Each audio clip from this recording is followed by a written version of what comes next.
আলহামদুলিল্লাহ। আসসালাতু ওয়াসসালামু আলাইকা আলা রাসূলিল কারীম ওয়া আলা আলিহি ওয়া আসহাবিহি আজমাইন।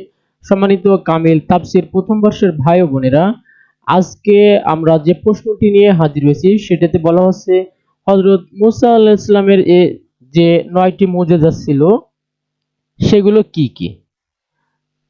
তো আমরা এটা সাজেশনের কত নম্বর প্রশ্ন?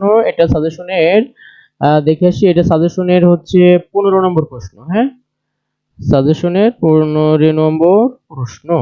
সরাসরি আমরা উত্তরে চলে যাই। সাইয়েদুনা মুসা আলাইহিস সালাম এর মুজিজা সমূহ।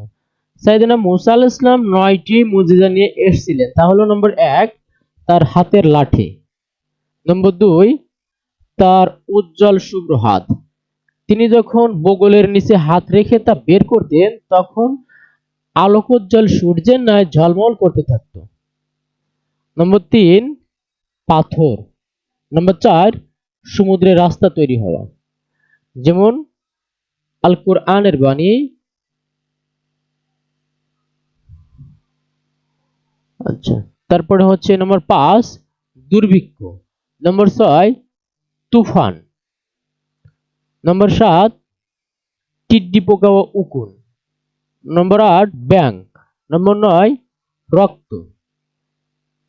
উপরোক্ত ৪টি বর্ণনায় কোরআন মাজিদে ইরশাদ হচ্ছে, এটা সূরা আরাফের ১৩৩ নম্বর আয়াত। আপনারা যদি সম্ভব হয় কোরআন মাজিদ দেখে পাঠ করে অর্থ সহ পড়ে নেবেন। আল্লাহ হাফেজ।